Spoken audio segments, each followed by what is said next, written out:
Jay, you've been in the business now for more than 40 years, More than 40 years. and And you we're to that point where we don't even talk about how long we've been in the business. exactly, because it just sounds like you're bragging sometimes, And it doesn't it? sounds like we're old. Well, that too. But you've had more than 1,500 transactions. You deal with, everything from first-time home buyers to luxury home sellers, multi-million dollar CEOs. And you've even done more than just residential, but also commercial, land, and investment. And I just know because I work with you that the agents in the office, as well as your clients, see you as a really, really valuable resource. When it comes to challenges that come up in a transaction, you really have the knowledge to help them through it. What's interesting is I don't think we realize how much knowledge we've gained. All we sometimes think about is all the hurdles we've had in life. Right. And I had a marketing person one time say, write down everything you conceivably think you know about real estate. And then after it's all done, and I went, that isn't that much. And it was 2 pages of all the stuff. He said, um, now, how do you think you learned that? Right. And I looked at every one of them, and all the lessons came from the adversity of a transaction. They didn't come from, boy, that was an easy transaction. I learned I learned nothing. Sure. But yeah, over the years, I've just had gotten exposed to so many things. It isn't like I'm some brilliant study of the industry, but I've experienced so many things, and that's really what clients want. They want someone who can, if they don't know the answer, Right. at least know how to find the answer. Sure. Well, in the easy transactions, well, they're easy, right? You don't necessarily need somebody with the level of knowledge that you have. But when something does come up, it's really important to have somebody like yourself in their corner to help them through I it. agree, and that's one of the things I've always believed about collaboration. I modeled our team and brokerage, and I really think that's more of a team than a brokerage in a lot of ways, but Right. off a book Tony Dungy wrote called Mentor Leader.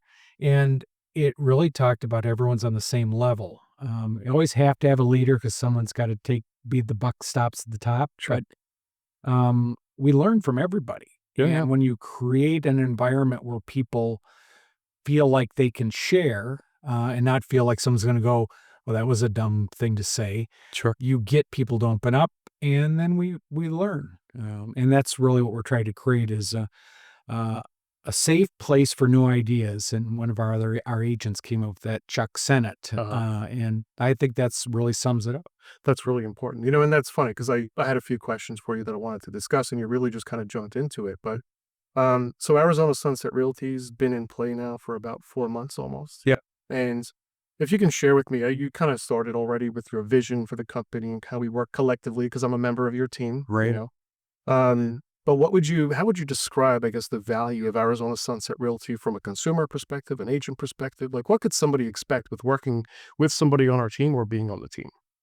Well, I think we're a small independent group, and that's why I kind of refer to us as a team versus a company. But Right. no matter if you're in a big company or a little company, you really need to create that space of higher level of knowledge. So we share each other's listings and we share each other's struggles, and that's how problems are solved. But in all this time, we have really grown via, I'd call it organically. Other agents bringing in people they met, Right. and I have to say I'm a failure at the paid recruiting. Yeah, yeah. Well, It's that's just how I joined. yeah. I was introduced through a transaction with one of your agents, and she said, "Can I try to recruit you?"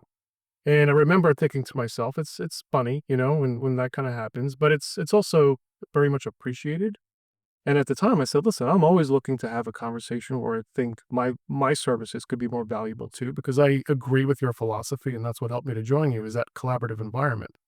So it was really nice, and I remember meeting you, and I said, "Wow, Jay's a really good guy. This is a good place for me." So The other thing is we look for, I look at you as an asset to the group. You've had a ton of experience right, because every time I'm pulling what's left of my hair out, you kind of chuckle and go, I know what that's like.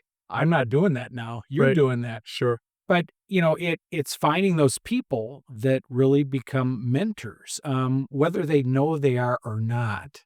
Those who are willing to share mentor. I mean, we're all mentoring, whether we know it or not. And sometimes we're not mentoring well when right, we're right, maybe talking all about ourselves. But again, you're one of those people that has become such a huge asset. Well, thank you. And, Heather McDermott, who joined us, is another one. And, I can go down the list of people that just, are all about sharing because if you believe in unlimited possibilities, doesn't matter how many houses sell a year, doesn't matter how many agents there are. Sure. There's unlimited opportunity, but we all have to believe that, and that really takes people that have had that experience. So you kind of brought something up, and I wanted to talk to you. We're coming into 2026. We've had a few rough years as it relates to real estate and transactions and affordability for a number of different reasons.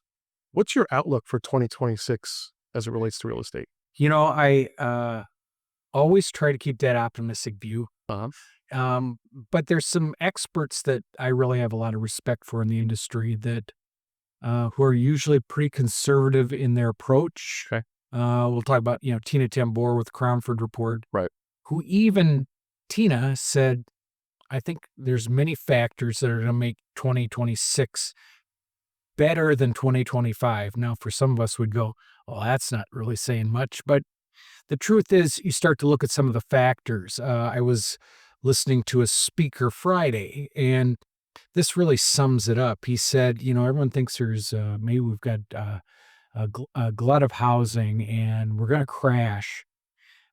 Builders are in a panic right now trying to buy lots, which no one really thinks about. But they project there'll be 23,000 new permits this year. Well, we have a lot supply currently available of 22,000. There just isn't enough lots in the pipeline. So what does that do? It trickles down to resale as well. So Sure. I can't find a new house. That means I'm buying an existing house. And if there aren't enough to meet the demand, then we're going to see prices going up. So I think that we're not going to see any of the post-COVID, vertical thrust where like we're in a rocket, which was not a great time in the market, actually, I don't Right. think. And there was a lot of homes bought without proper due diligence.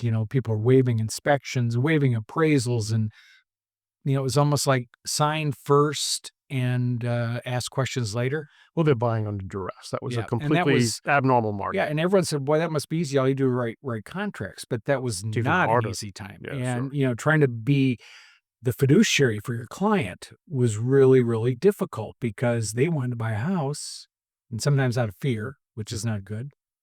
And so I think the other thing we see is markets settle down. Now it gets back into sellers feeling comfortable selling and buyers buying, is people that bought houses in 21, 22 might be selling because they go, I bought this, but this is what I really wanted, Sorry. which is good. So, they have the ability to get out of those houses.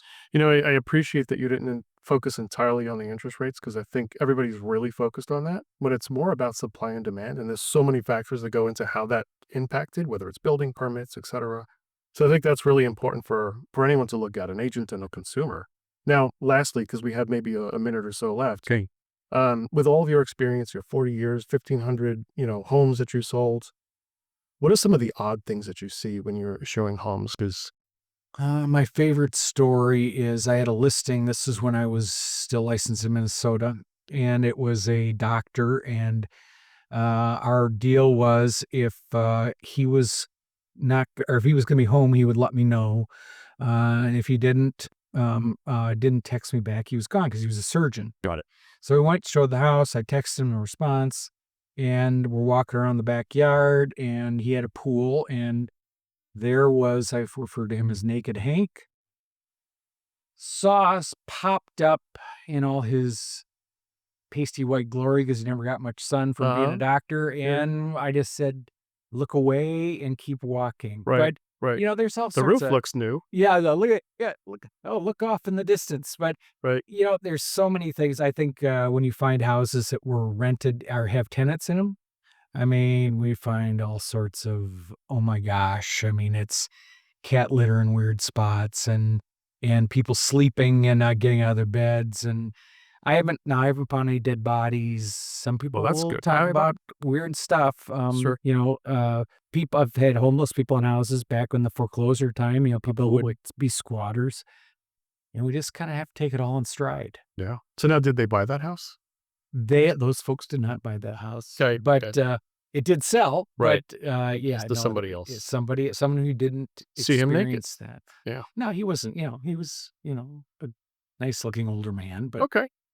that's how it goes. But Sure. I think the experience of real estate, every transaction is different. And if you really get to know your clients, it makes it enjoyable no matter what it is. Because ultimately, Jared James, who is one of the big influencers, had said, stop focusing on interest rates because ultimately, buyers buy when they need to buy Right. and sellers sell when they need to sell. Rarely is it, oh, heck, let's just sell our house today. Sure. There's a lot involved with that. And same with buyers. And I think that the other thing is the American public is an impatient group. So even when rates hit 8, and everyone was like, it's over.